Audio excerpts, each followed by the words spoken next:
Hey everyone, it's Norm Farrar, aka the Beard Guy here, and welcome to another Lunch with Norm, the rise of the micro brands. Lunch with Norm. Lunch with Norm. Lunch with Norm. First of all, we're going to have to change that slide. We made a little bit of a change in our name. It's still Lunch with Norm, but it's going to be the Amazon FBA Ecom podcast. So, Kels, I guess you're going to have to change that intro a little bit, or get Hayden to. But anyways, that's the news for the day. We've got a great guest today. It's the first time on the podcast, Taylor Offer. He's the CSO of Retail Empire. And Taylor's going to be talking to us about products offline to retailers and specialty stores in the USA. We're going to be talking about a whole bunch of different things, but not Amazon. We're going to be talking off Amazon, getting into retail. So I can't wait to talk about this. Kelsey, are you on? Yes, I am. Having a couple of audio issues, but we figured it out and we're good to go. So apologize for being late, everyone. That's on me. I'm going to dock you. But it happens. I'll dock you 5 minutes. All right. So everyone watching, we got to smash those like buttons. I see that the Rad DK is here. Mark, welcome everyone. Welcome to the show. If you have any questions at all, please put them in the comment sections. And we do have an event schedule on our Lunch with Norm website now, so you can see all of our guests in a month in advance. So I highly recommend going over there. Check out the lineup. And yeah, if you're looking for any of the episodes, you can go over to our YouTube channel. That's where everything is. Full episodes, short highlight clips. It's got it all. That's just Norman Farrar that you can search up. And yeah, welcome Daniel from Brazil, our Facebook user. I'll have to figure out who that is. But yeah, we've got a good crowd already. And we do have 2 prizes today. So one is a product prize that is from Rad, which we really appreciate. And the second Thank you, Rad. Taylor's going to share something, but we'll let him do that. But yeah, Taylor, sorry. I believe that's Taylor is his name. All right, very good. Oh, I also see Dr. Kaz and Near. All right. I'm not sure. You know what? When I go to events, sometimes people hear me say, do you know John? He's from Winnipeg, knowing that I'm from Canada. And the chances are you don't ever know that person, right? It's happened once where I knew a person. And I'm going to have to ask Taylor, do you know Near? I know you guys both live in Israel. I know you guys both live in Tel Aviv. But when we get to it, either Near's going to roll his eyes and Taylor's going to roll his eyes like he didn't just say that, did he?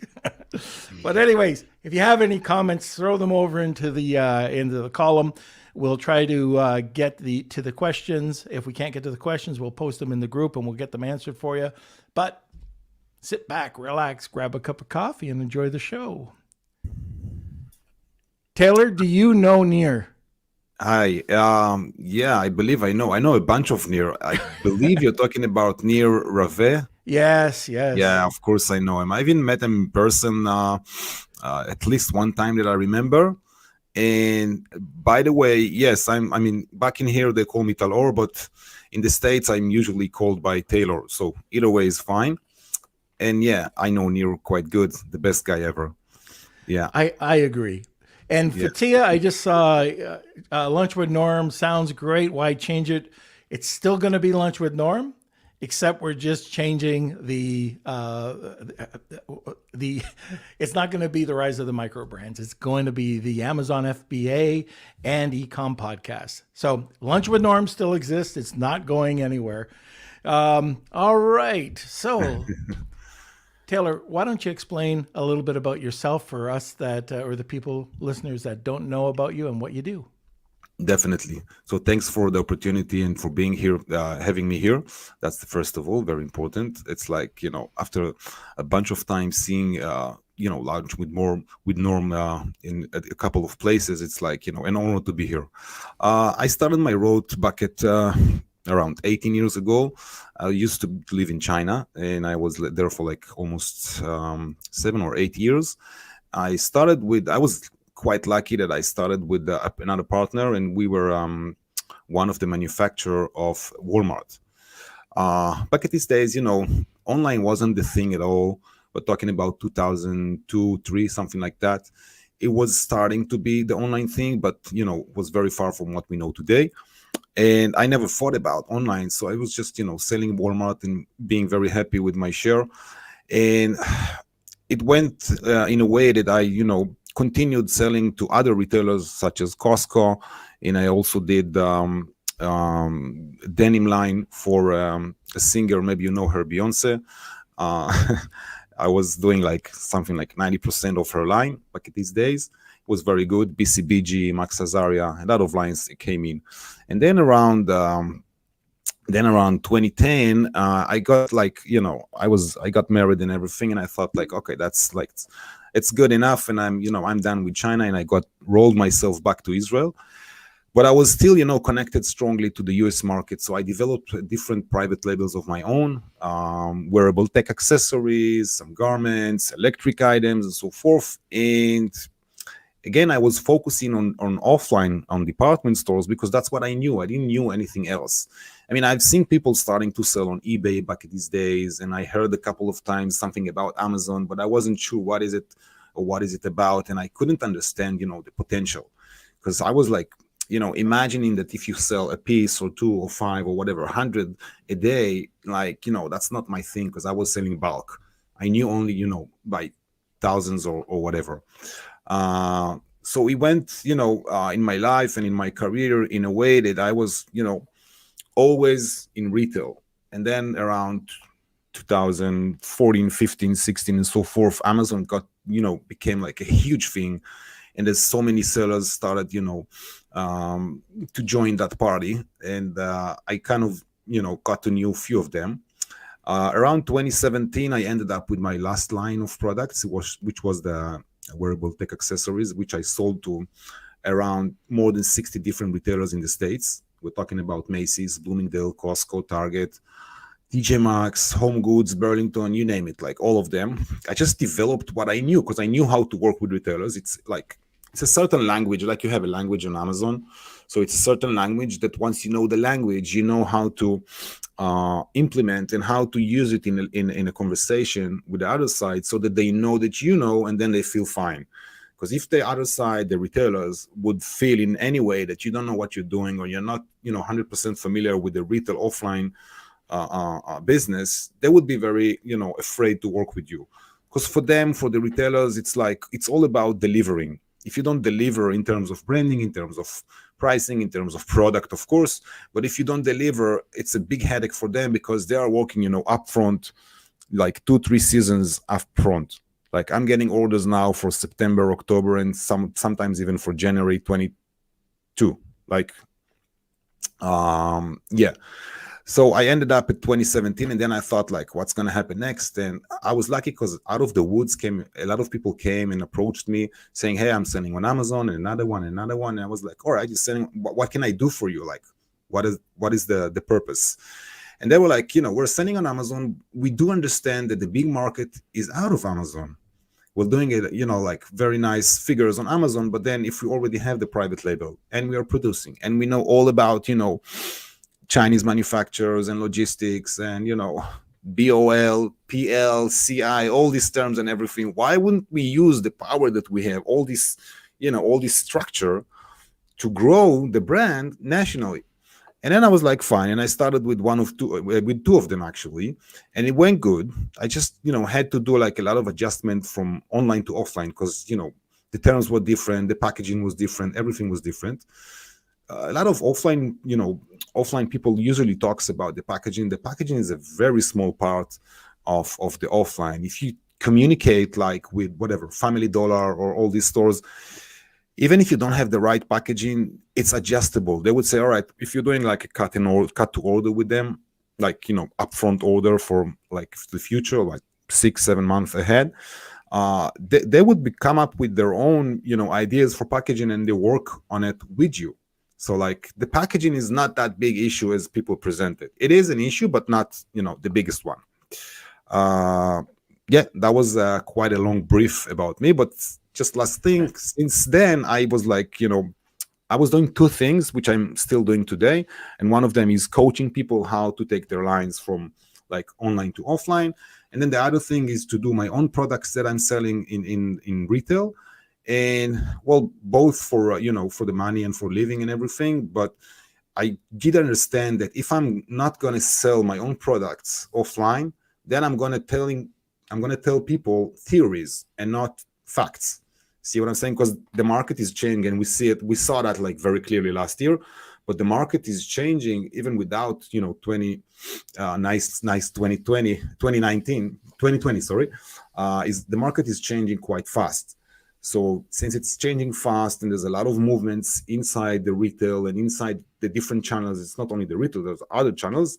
So yeah, so when you're being here and you work on it with your own products, then you know what's happening and you know what to tell other people that works with you. Yeah, that was my long brief. And it was educational.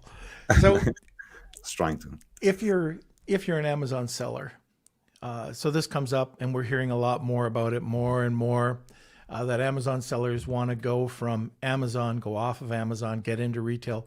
How tough is that?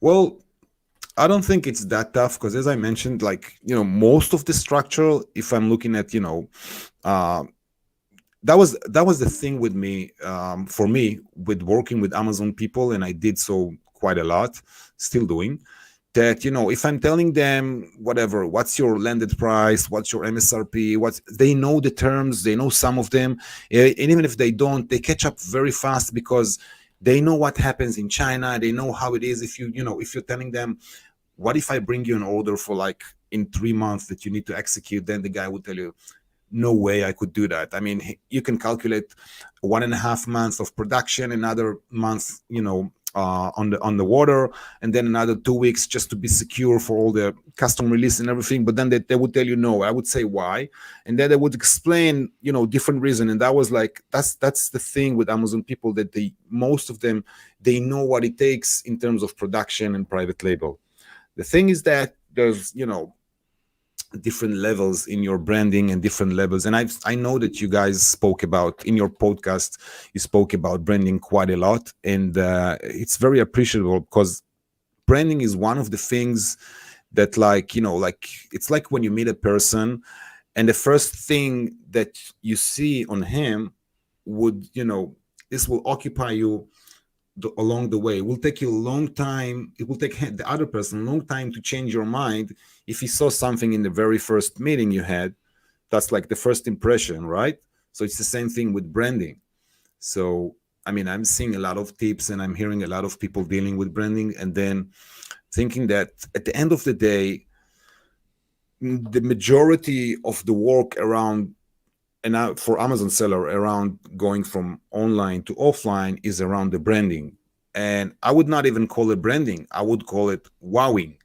Because if you want to catch the other side's eye, it's the same way that you have, you're investing a lot of time and effort on your picture, your product pictures on Amazon, right? Because you know that that's what's going to sell. I mean, if the picture is not like, 1,000,000% great and, attractive and with all the details and sharp and everything with the restrictions that Amazon has, then you're not going to end up, getting attraction enough. Although, you have the PPC or whatever you have there on Amazon, which I'm not really familiar with, but it's the same thing about branding. Like it's a huge impression that you have to make for the very first second. And that relates, not only to the product or the pictures, but also to what you're writing. Like you could offer your product, most of us have seen like tons of emails coming in their email from, Asian suppliers, I'm saying gently, or whatever suppliers from different places in the world. And you could say from the way they introduce themselves, how professional they probably going to be or not. Plus, you could say how much they invested of thinking what would be the first impression, because 90% of those emails, you don't even open them. You just see the preview. That's it. Goodbye. Like, that's not what I'm looking for. I don't need that. And it looks like it's just another manufacturer. I'd prefer to look for them actively, right? When it comes to manufacturers. Mm-hmm. So as an Amazon seller, as a supplier, as a seller in general that is, active, I'm talking about the US market because that's the main market I'm, familiar with. You have to change the way that people is looking at your text, at your emails, whatever it is, LinkedIn, SMS, whatever it is. Yeah.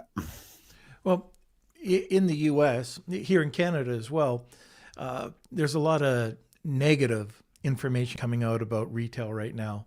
A lot of retailers that aren't making it. Is there anything that we have to, as sellers, be careful of? Because what happens if a retailer goes under and you don't Right. get paid? What are some Right. safety precautions that you can have going into the market? Okay. So first of all, yeah, there's always things to be cautioned about, and it's a Mhm. great question, actually. It's a very good point. Well, up till now, for all the years that I've been working with retailers, I've never been left behind without payment.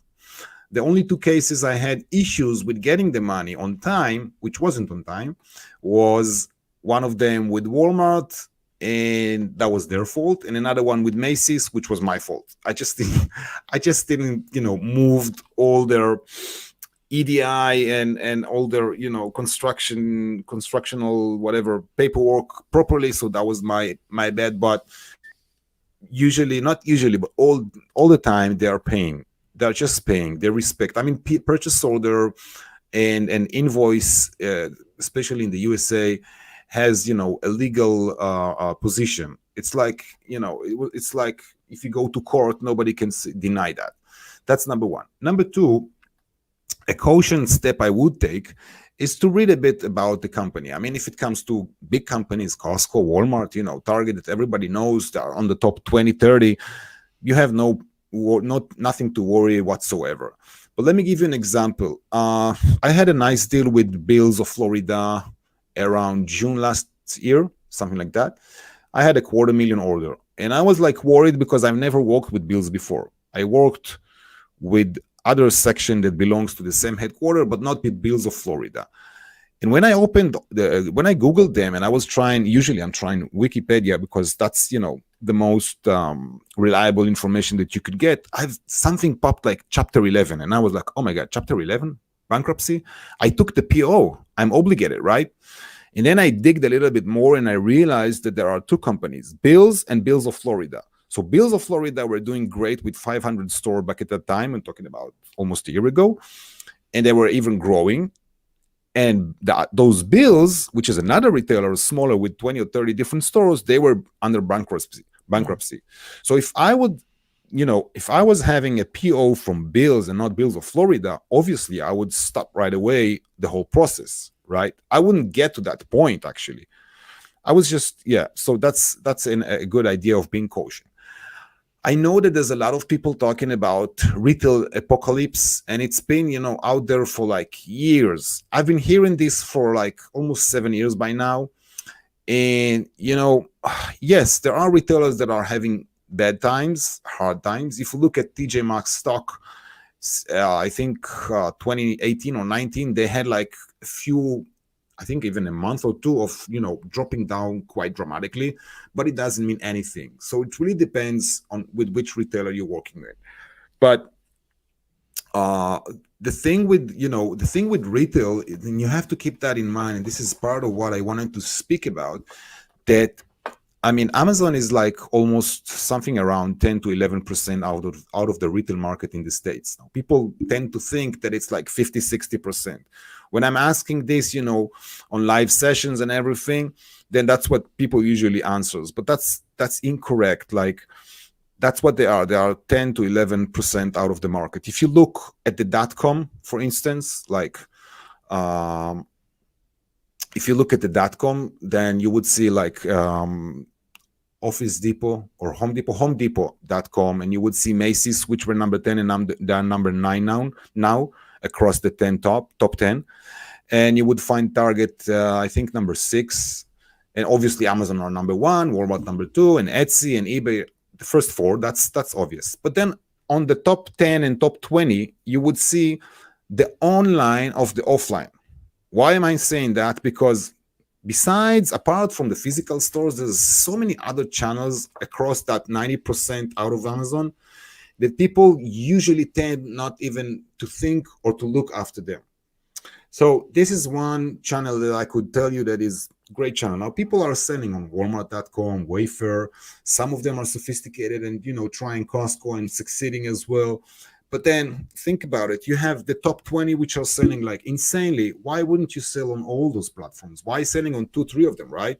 So people are like, hey, how do I start with Costco? There's a lot of ways to start with Costco. How do I start with Walmart? So with Walmart, the information is out there and you already have people coaching about it, right? So the day will come that people will do the same for Costco and Target. But then you don't need to wait for that day because the platform not only exists, the platform wants to sell as much as you want to sell. So literally they are looking for vendors, good vendors, right? So as long as the only difference between them and Amazon and Walmart, the online, is that they are a little bit behind in terms of a platform. Like if you go to Walmart, everything like Amazon, it's automated. You don't need to talk with anyone of the team in order to be an Amazon seller, right? You just click here and there and so forth, upload in, download in, ID, whatever it is, boom, you're in. It doesn't exist yet on the other platforms. Like if I wanted to sell on Macy's.com, and I did enter before the pandemic, I entered like more than 20 different private labels to Macy's.com. If I wanted to sell there, I have to go through the buyer. Now they used to have the same buyer for the online and offline. And then they understood, hey, the online is growing crazily. So they split it into two different divisions because they wanted the online buyers to create something in the platform that would work automatically, not with them reviewing each and every line, right? Anyway, that's one channel. I mean, there's a lot of channels there, but this is like, I see it as a block. Another block. Here is something very interesting. I read an article the other day. And I just spoke about this today with a friend. Out of each and every person in the USA, and I read that, I don't have the link right now, but it exists. Anyway, out of each and every person who ever bought anything online, even one time on eBay, bought himself whatever, USB hub, I don't know, kitchen tools, whatever it is, onion peel. Anyway, out of this, population, which is the majority of the people in the USA, 67% are subscribed to at least one subscription box. Now, this is huge. When I read that, I thought like, oh my God, I used to work with subscription box. I used to work with Pop Sugar, which were, I think the biggest like 3-4 years ago. They are out of business in terms of subscription box. They left subscription box because there's so many companies now doing it. So they're like, forget it. They're still doing their media and doing a lot of other stuff, but subscription box is something that you could see crazy amount of units ordered from your product. Now they need products. Think about subscription box that they have subscribers for $19.99, $29.99, and so forth until sometimes even $129.99, and they have millions of subscribers. Like if you look at Ipsy, for instance, ipsy.com, you can check that. I believe, as far as I remember, they have around 10 or 12 million subscribers for different channels, right? But still, that means that every month they need approximately at least 10 million products because they need to deliver like surprise box. Because the subscription box, for those who are not familiar, it's like you paying for something that you don't know what it is, but every month or twice a month you're getting like a box of surprises. Now you wouldn't get surprises that doesn't fit you. Obviously they're doing it demographically, like they checking if you're male or female, what is your 10 days, what do you like, where do you hang out, how old are you, blah blah blah. Anyway, they give you something that in most cases fits you. They have like their own systems to define what fits you well. So this is another channel, and this channel is huge. I'm telling you, and I'm telling everyone, this channel is huge. Like for me, in the last 4 months, since I realized what's happening there, it's even more than what I do with retailers. Can you imagine? And retailers, it's big work. But with subscription box, it's like endless. It's endless. You have BarkBox, for instance, which is all about products for dogs. So sometimes, a lot of vendors, they have like animals or pets supply, whatever products, and they would like, all right, I'm selling on Amazon. It's perfect. Where else could I sell? I mean, TJ Maxx with their, pet section, I'm not sure. I don't know. But then subscription box, they buy literally everything, every silly thing that you might think about, especially when it's something that the market is not super familiar with, because they want to, renew stuff. So that's the second block. Stop me if I'm taking. You know what? These subscription boxes are a perfect market. I had a chance to speak at SUBTA, which is the Subscription Box Summit. I didn't know there were so many subscription boxes. Yeah. When I was talking, I heard that there were 7,000 subscription boxes, and it blew me away. And I don't know if you know Joe Martin. He was on the podcast about 2 months ago. He just sold Charmy Box over to Ipsy for $500 million. It's a crazy. If you want to approach these subscription boxes, that there's, like you said, there is a subscription box. There's probably a garden gnome subscription box. I don't know. There probably is. But and if there's not, we can establish one. There we go. But let me stop you there for a second. Kelsey, I know we have a giveaway today. Do you want to just talk a little bit about that? Yes. So we have two giveaways today. So one, we have Talor's consultation. Is that correct? Right. So we'll be giving out a consultation. That is hashtag Wheel of Kelsey. So do you want to talk about what would you be talking about for the consultation? Right. So whomever takes that, wins that or whatever, is going to have like 45, 60 minutes, whatever, an hour with me. I'm not sitting with the clock. It could be more than that. It's fine with me. But consultations means that, and people pay for that, means that I'm taking your line, I'm reviewing it before we speak, and I'm telling you where you can take this line to. Sometimes, I would sell subscription box and I would even give you names and I would give you contacts. Sometimes I would tell you, listen, this is not a product for subscription box. You have to go to TV, all right? Which is a different whole different story, which I haven't spoke about yet. So that's more or less, that's the consultation. It's just, taking your line and doing the adoptions as far as possible within an hour, because it's very short. But anyway, doing adoptions and giving you the direction, or the winner giving a direction of, where this product could sell further and how to do it. Like what is, what needs to be equipped in order to get there. Fantastic. Awesome. Giveaway. Yeah. So Kels, and then Kels, can you type hashtag Wheel of Kelsey for me, please? Of course. Yeah. Because we already got tons coming in already. People are loving it. So hashtag Wheel of Kelsey for that. And then we have a second giveaway from our Beard Nation member, Rad. He's giving away, let's see, it's a solar charger with 3 charging functions. It's like a hand crank, wall, and a solar with an LED light.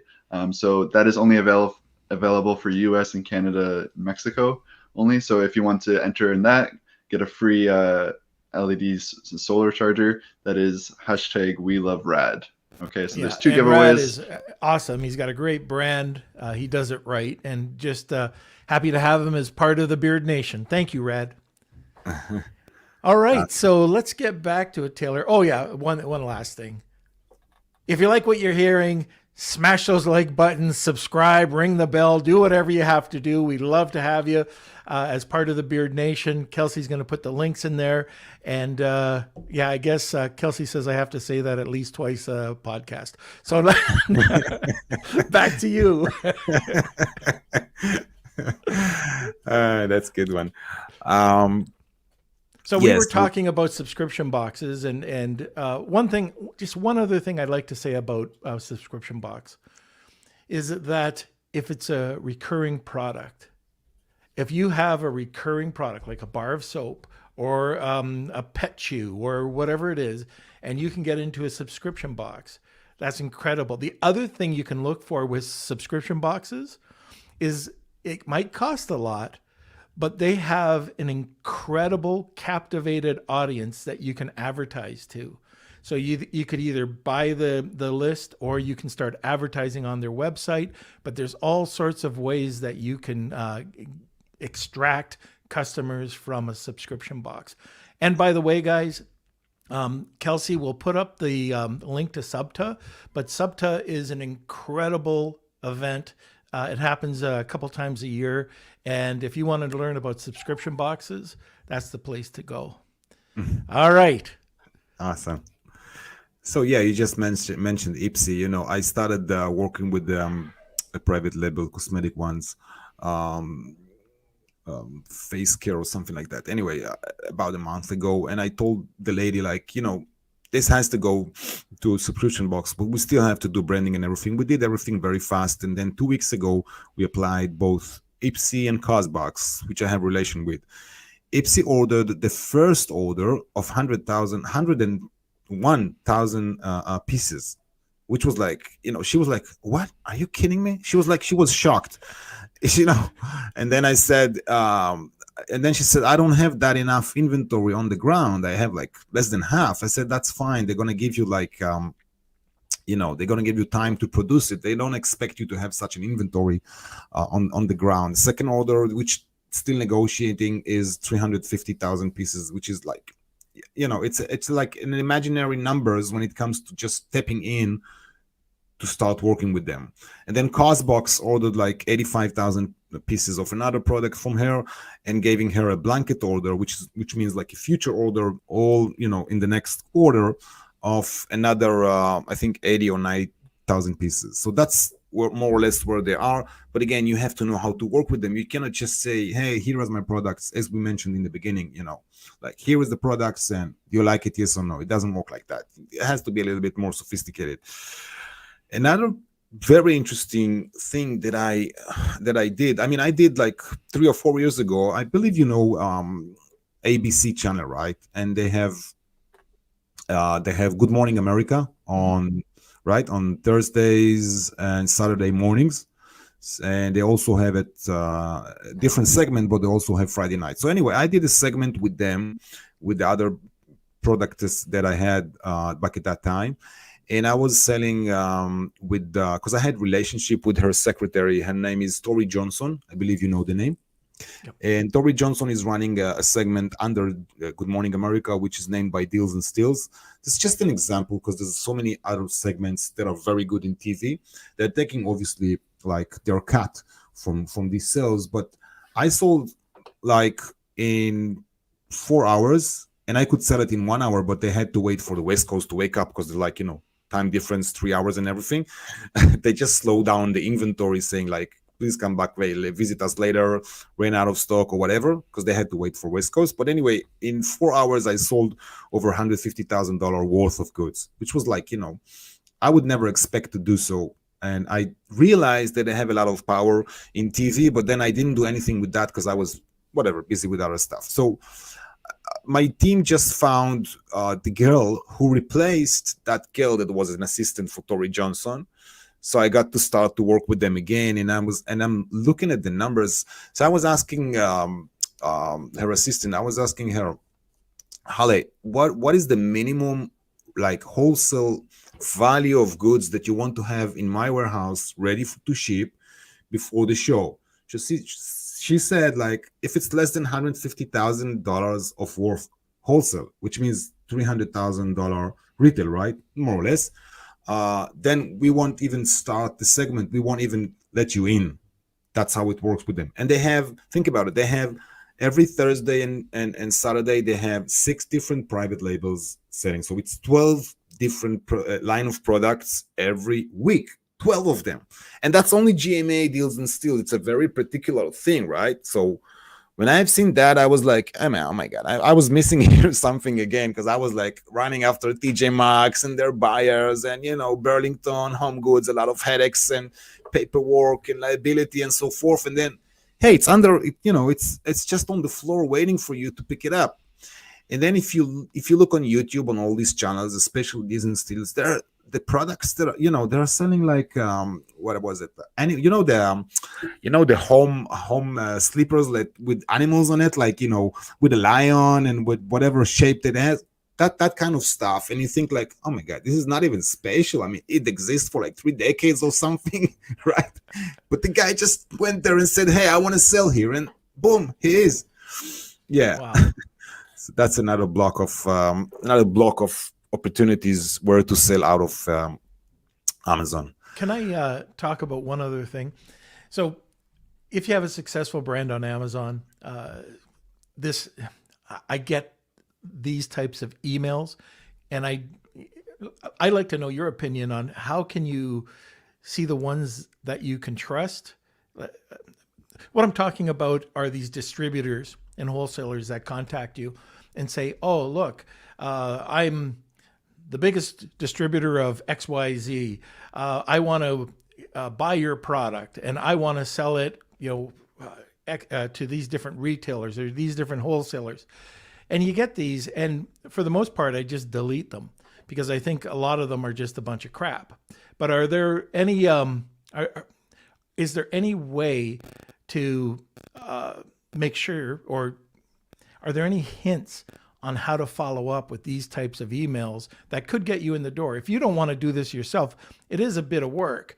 And if you give it my family comes from the manufacturing background. We sold to distributors. That's what we did. But we had great distributors. We vetted them. We knew who they were. When you get 100 of these emails, you don't know who the heck these guys are. Right.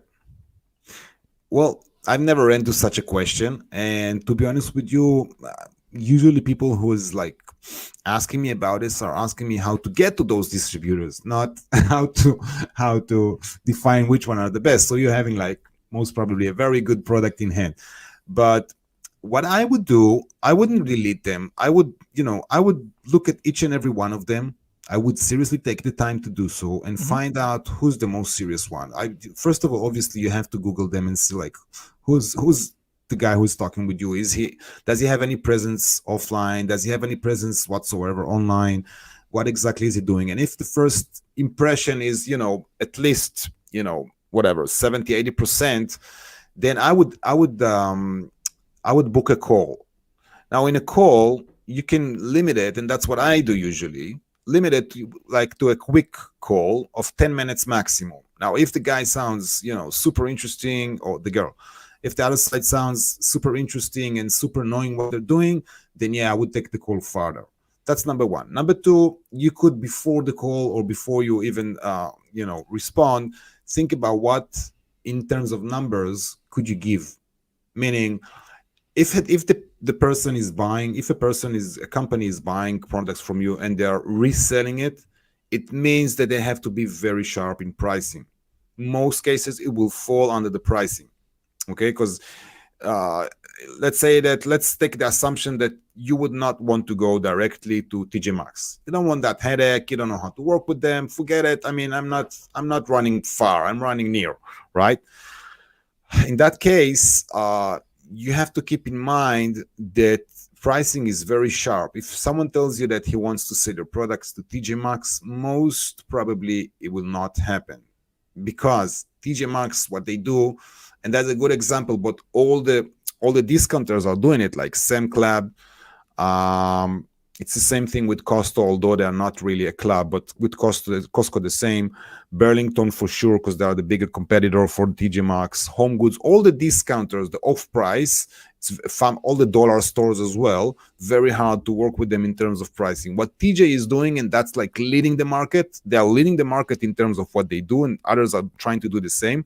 If you have an MSRP, like retail price of $30, and you would suggest it normally for $15, they would expect to sell it at 20 and buy it for 9 from you. Like, so-called screw you twice. Okay, not screw you, but like squeeze you twice. So then you know that if an agent steps in, or a rep, or a distributor, or whatever it is, and your landed price is somewhere around whatever, $6-7, maybe $8, you have like $1.50. There's no room. There's just no room. So you're gonna end up, trying to somehow solve it, but you wouldn't be able, and then everybody left with a small margin, and everybody's like, the order didn't came, it came, I'm working. It's not going to be a good vibe. But if someone offers you to sell it on high-end retailers such as Bloomingdale, Macy's, Urban Outfitter, whatever, Anthropology, Free People, Williams-Sonoma, not Bed Bath & Beyond, not Bed Bath & Beyond, then you know that you have room. You know what happened with Macy's, just mentioned before, I sold them like more than 20 different lines. And one of them was like, those weighted blankets, heavy blankets and everything. We know that product. Yeah, weighted blankets, sure. Yeah. So I offered them and we sent the pricing and everything. And then the girl come back and saying, hey, we have another line selling the same thing, but they're selling like almost double than your price. So you have to pick up your price. You have to raise it up. And I was like, and we were like, what? Are we going to raise that? She didn't sell on Amazon because she was kicked off. That's why she approached me, but with that product. But then she ended up selling wholesale price almost the same as the retail price she was selling on Macy's.com, and they're still selling actually as we speak. So, so it depends what platform they offer you. It depends how they present themselves. If you see that like they look in terms of their approaching way, they look serious and good enough, you could Google them for a minute or two. It's worth it because at the end of the day, I mean, I personally don't work with distributors. I sometimes work very specifically with reps. And although what I said earlier, I do work with a rep for TJ, but from the only reason that he knows like all the top management, so it's easier for me because I'm going top to bottom and not bottom to top with TJ. But if you look at normally working with the rep is fine, distributor is harder, because if they buy from you, it means that they like put money on the table, and either they wanted to make that money back plus earning very fast, or they would say, hey, TJ are paying us net plus 30, so we're going to charge you net plus 35 because there's an extra days, right, and so forth. And then you have a double problem, because if you're selling them and they sell TJ, they are the vendor on file, not you. So you're not getting your brand bigger and stronger, which they do. And then the second problem is that you are dealing with someone that you don't know and doesn't have the finance backup or name that the retailers have. Like if I would suppose that I have a huge order, like $1 million order, okay, that I have to put $1 million in production, and I don't have that money because all my money is wherever. I can go to finance to get finance. I can go to a factor, but the factor would never approve a distribution company because they would look at their numbers and banks and everything. They would say, guys, they're not stable enough for that, right?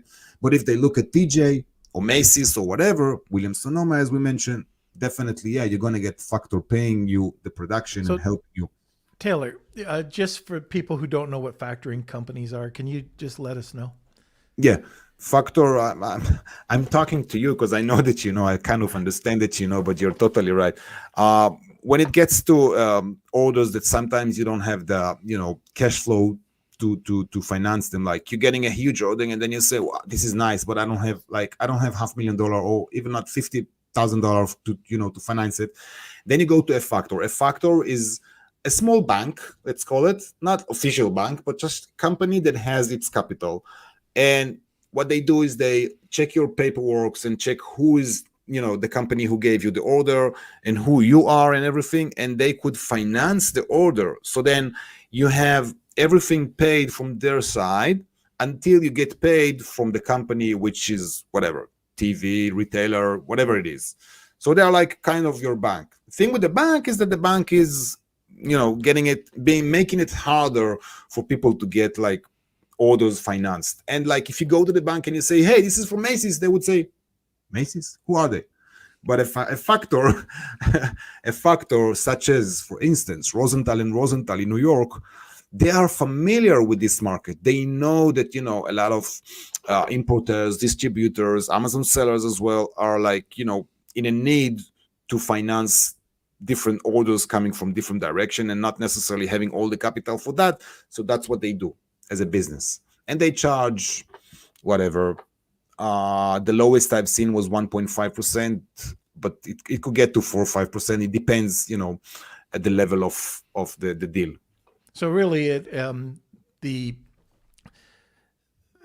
if you can't, it's just another form of cash flow, and it also transfers the ownership. Like it's not on you. They're going to give you it. You're going to pay them 1.5 to 4%, and you get your money up front to get the order going, and then the responsibility shifts to them to collect. Right. So it's awesome to use a factoring company under the right circumstances. So it's a great way to provide cash flow. Right. Definitely. It just depends. I mean, what order you're facing and what's planned in the pipeline for your business, because you might have the capital and you would say, hey, I'm earning, like, just dropping numbers, 40% on top of my product, while I could do 60 on Amazon. So I'd rather take the money that I have in bank or on the floor or whatever, and put it for Amazon, grow it there. If I could do extra money, then I would go to the factor, but not with my cash flow. So it all depends, like, where you're at that certain point. Have you heard, I kind of through the grapevine heard that Target is on the move. They're trying to get in bigger into the .com game. I just got an email today because it's hard for me to work specifically with Target. But I have a girl, Ann Smith, which was working there for like 16 years, and she opened an agency, and she's like providing them different private labels. It's the one of those hundreds of emails that you got. Yeah. So one of them is her, but she was the right one. So I felt it because, when I pick up the phone and we had the first conversation, she asked me a bunch of retail terms questions.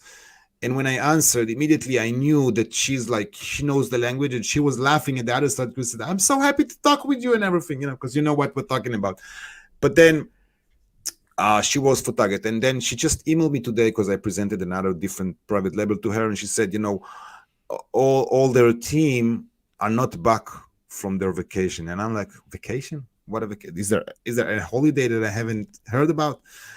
And then I was asking her, like, what are you talking about? What vacation? She said, no, it's not exactly a vacation, just running after building new teams. And now that you said what you said, because I haven't heard that, now that you said that, it popped to my head like, hey, maybe that's, the same thing. Like, they're building the online teams to be able to, to grow bigger. Although they're not small, right? I think their numbers, 6, 7 online, something like that, in the US. Yeah. So I'm not sure. I just kind of heard this, but it could be something to look for down the way. So somebody's looking to get into retail. They want to do it on their own. What are the retailers that you would suggest starting with, and how easy is it to contact these people? What I would suggest is, first of all, to make some, research. It always starts with research. You have no way around that unless you have, the greatest team on earth to do that for you. And even though, but a research just to know, first of all, who are the retailers? When I was selling like to a lot of them, I was still getting back again and again and researching again, because there are so many different retailers in the States, and I knew that I'm probably missing some of them.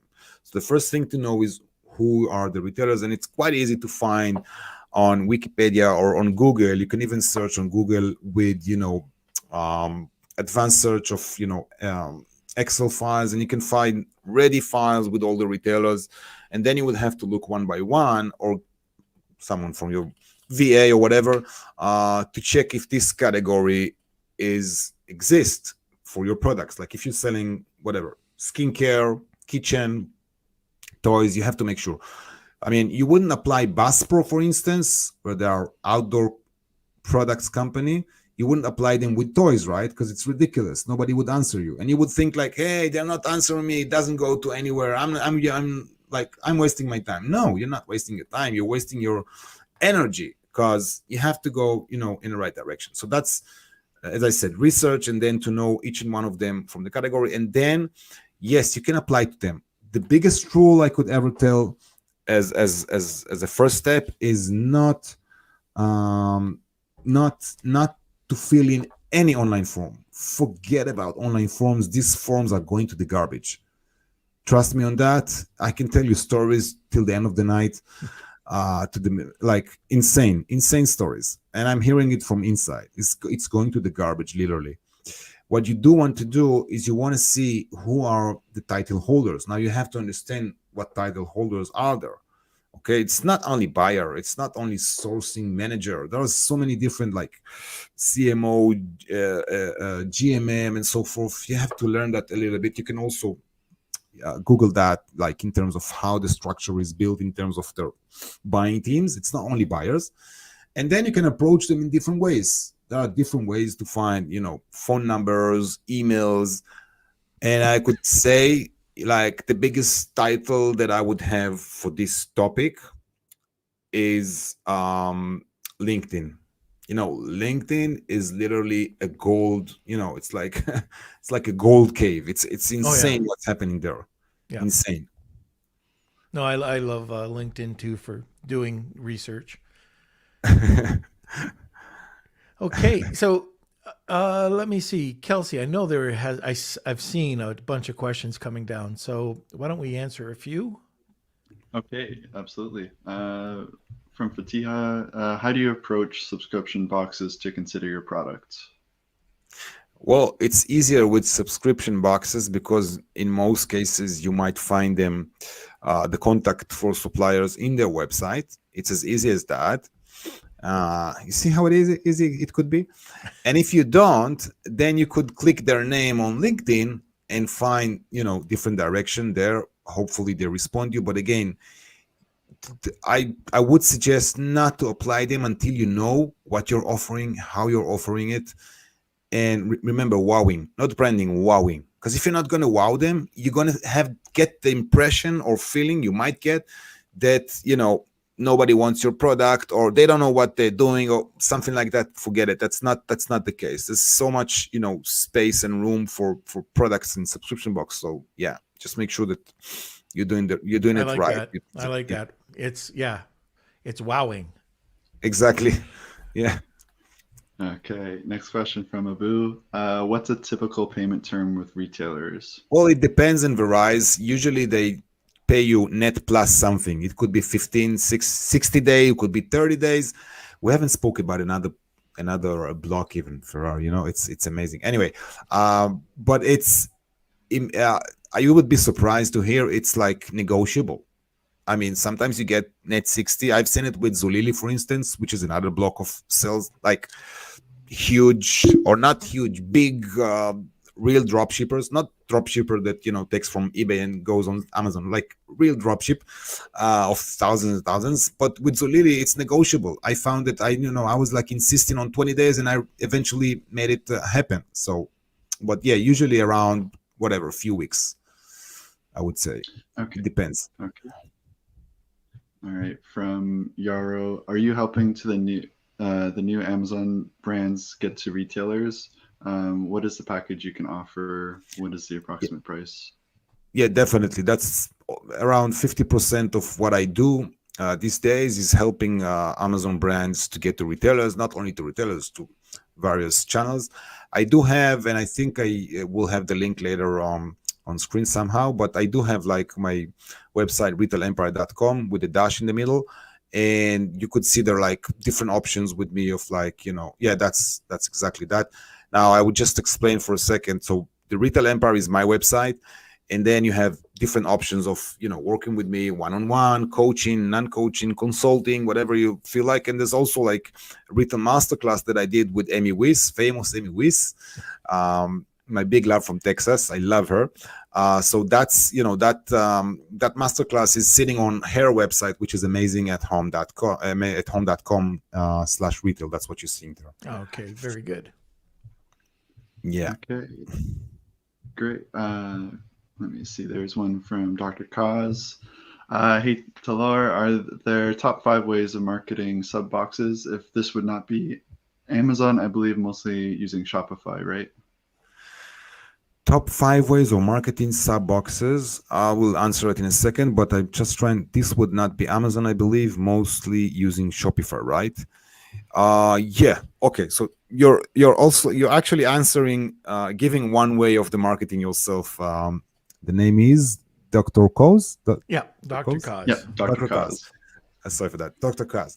So the first thing I would say, the first principle or first thing in marketing with them, do not mention Amazon. Everybody talks about Amazon. Everybody knows that what you're doing on Amazon, but we don't talk about it. It's the elephant in the room. That's what it is. Okay. So you're showing them Shopify. You're not sending them to your Amazon and telling them, hey, I have reviews. No, forget it. Number two, it's almost the same as number one. Do not use 5-star Amazon icons on your website. Don't do it. Nobody believes that, because you have like these feedbacks and stars, and everybody knows that I can build a website and I could put whatever comments there that I want, feedbacks, imaginary ones, right? So it's like, it's not authentic. So don't do that. Just make your own website looks, fabulous and beautiful. And if you can, try to use even rendering on the homepage, whatever 3D rendering you could put your hands on. It doesn't cost too much. Whatever, $100, $200, $300, $400, not that much for a rendering. Number three in the marketing, think about your brief. This is a huge title, but brief means, how do I present myself? Like, let's say a bio, okay? As a person, I'm sending, like, when I'm coming to talk here, I'm sending Lunch with Norm, I'm sending them my bio, like, who am I in 3 sentences. So your product has a bio itself, right? Like it has its own life. And that bio for the product is named by brief. Send me your brief. Some people in the industry called it teaser deck, some people catalog, but brief means that you could send like 5 to 6 sentences about your company. Don't be a pain in the neck, like starting to tell stories about your brother came from Boston to visit me with the luggage, and then I figured, no, forget it. Just make it short and nice, and try to think about the other side, looking at that thing, seeing, like, as Norm said before, with this, distributors, like hundreds of them a day, and you want to be the one of the 100 pulled out of the box, put it on the table and say, hey, let's view this. That's what you want to be. So think about it. You have, like, again, you have to think about the text to be very sharp, and where you're going to bold it. Do not, if you send email, do not attach anything. Why? Spam rules. Very simple. You can read about spam rules. You don't need me for that. It's very easy and very strict about that point. Don't send it from your private email or from your auntie's email, obviously. Send it with your domain and everything. Try to look as professional as you can. If you are having catalog, or you want to send catalog, which is the best, try to use a link for the catalog, like Dropbox or whatever it is. Don't use Google, because with Google, it's always asking for permissions. And the other side, look, well, forget it. I'm not going to ask for permission. If the catalog is not here right now, I'm not going to even read it, right? So it has to be easy and everything. And a very good marketing point that I could give you, if your website has a preview of the product, sometimes even a GIF, okay, and you're sending this on email or as even a message on LinkedIn, the other side, without reading anything of the text, would see a product moving. Now, let me tell you, GIF, you know what is a GIF, right? The 3D moving stuff. A GIF could do what tons of emails wouldn't do. And I've seen that happening. Like, I had a GIF of one of the products I did, but just a flashlight that I was selling, but it was turning, under my signature, and the guy didn't need to read anything. He was like, oh my God, they're selling flashlights. They look great. Okay, let's read. That's how it was. And the guys actually literally told me that. Guys from both EMS, Eastern Mountain Sport, and REI, and Dick Sporting, all of them said the same thing. It was like, wow, he understood in a second what am I offering him. And that was in my signature, not even in the email. That's a great point. Yeah, I hope that helped, Dr. Koz. I got one to add, and you touched on it. When you're sending out an email, don't send out a Gmail. No. Don't put like bobsports@gmail.com. If you want to look like a real company, act like a real company. Right. At lunchwithnorm.com. That's it. Yeah, definitely. All right. We just have a couple more questions. Yep. I think there's only 2 more. From Fatia, do subscription boxes tend to go for smaller items, or do they also consider large items? Well, yeah, they tend to go for smaller items, but it depends. Like, if you look at Costbox or what was the name? Forgot the name right now. Oh my God, There was something Indian, forgot the name. So yeah, they usually look for like something small because it makes sense in terms of shipping and everything. But if you look at pet supply companies like Subbox, yeah, they consider larger items because obviously you would need to have larger items. So don't think about the size of the item as something that might get you failed. No, that's not the case. Well, yeah. Okay. Okay, great. From Kyle, how do I get my suppliers to do the GMP audits that Costco and Walmart require? I've asked them, they said that there are BSCI certified, but they didn't understand the other requirements for GMP and testing. Okay. That's a very good question. I love this question, Kylie. I believe that you know what you're doing if you're asking with these terms, and I love seeing these terms. I had so many issues with that, and I realized that it takes two for tango, right? I mean, if your suppliers just say, I don't know what is a BCSI, I can't do this GMP, you have to build a new supplier. It's crazy, right? But that's what you have to do.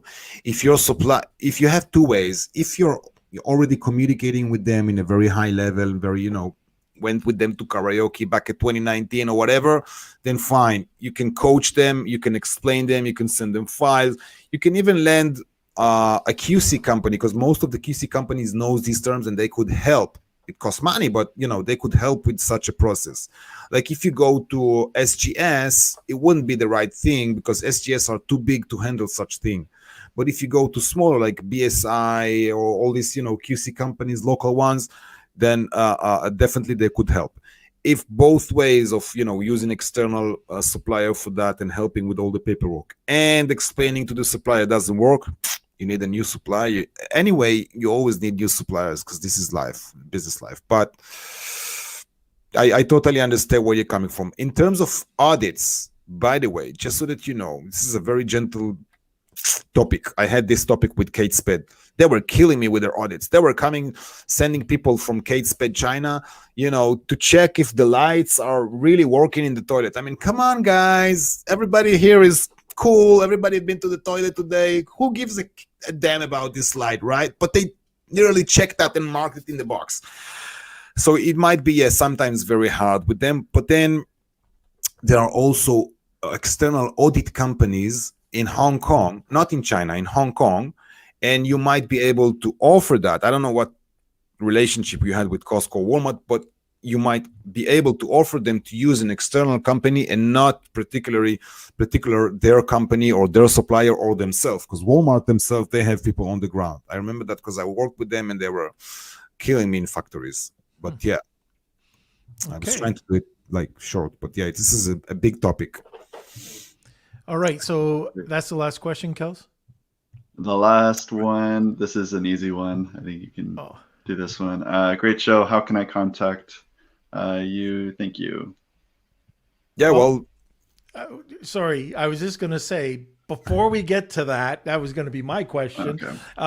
But before we get to that, just, we're going to be doing the Wheel of Kelsey in probably about 30 seconds or so. So don't forget just to hashtag Wheel of Kelsey, tag 2 people, and you get an extra entry. And also hashtag We Love Rad or Wheel of Rad. I'm not sure what Kelsey said. And that's going to be for one of Rad's products. So anyways, now the big question. I'm sure there's a ton of people wanting to know how to get a hold of you. Right. Happy to hear that.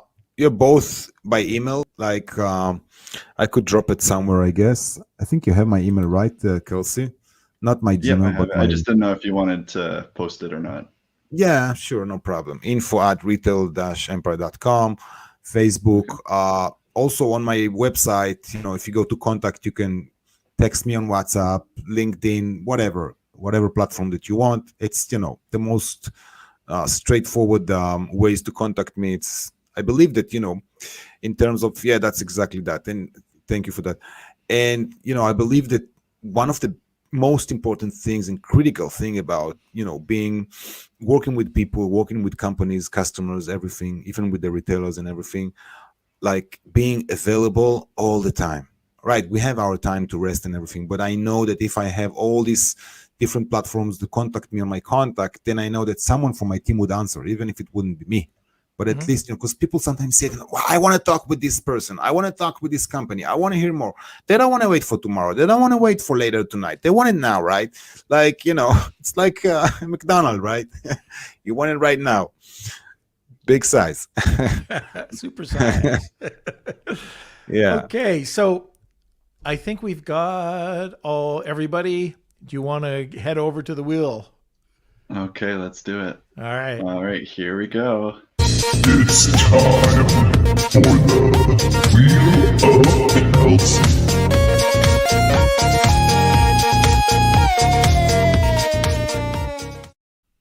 Okay. All right. So we got lots of entries A today. lot of entries today.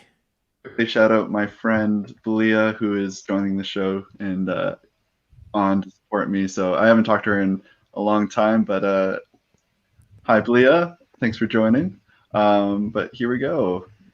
So we have two giveaways. This is the first one. This is for the consultation with Okay. Talor.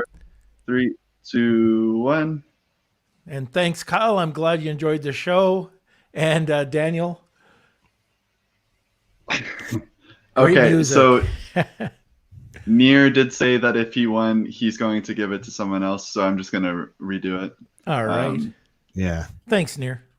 Thank you.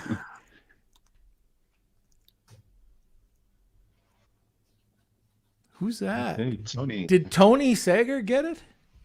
Yeah. Wow. All right. There you go, Tony. Okay. That's a All big right, prize. And then So, our second. Tony's already into retail, but he's got an incredible brand. Wait till you talk to him. He's been on the podcast. You're gonna love it. Like he knows his stuff. Awesome. Can't wait for that. All right, and for Rad's giveaway, All right, this was Rad. only for U.S., Canada, and Mexico. So I think some people entered, but they weren't from North America, so I had to not enter them. So that's why you won't see your name. But here we go. Marsha. Okay, Marsha. There we is go. the winner. I think Rad knows Marsha. Fantastic. So how do Perfect. people claim the prize, Kels? All right, nice and easy. Just send me an email at k@lunchwithnorm.com, and I'll do all the work. Just send me your shipping information. And for Talor's consultation, just send me an email, and I'll connect the two of them. And All right. awesome. So thanks for watching the episode today, Talor. If you want to stick around for a second afterwards, just wanted to talk to you for a sec. But hey, Sure. everybody, I hope you enjoyed the content today. Thank you so much for being on the podcast, Talor. And Thank you for having me today. man, lots of great stuff. Okay, so that's it for today. Now, Kelsey, what's going on? Okay, so if you're still around watching the show, hit those like buttons, smash it, as we like to say here. If you've missed the episode, you can always find it on YouTube. Just head over to the Norman Farrar. That's where all the highlights, full episodes are as well. And we have a show tomorrow too. It's a very Special big show. one. Carlos Alvarez. Yep. So definitely come tune in tomorrow. Kind of It's going to be notice, along but this theme too. It's going to be Yeah, talking product about opportunities, right? product opportunities, platforms outside of Amazon. So we've got retail. We talked about. We had talked a bit about sub boxes, and Carlos is going to come in and fill in a few other blanks. So this is going to be great. Okay, so that's it. I hope you enjoyed the show. Tune in every Monday, Wednesday, Friday, noon Eastern Standard Time. Thank you, everybody, for showing up today. Thank you for being part of our community. We couldn't do it without you, and we'll see you later. Lunch with the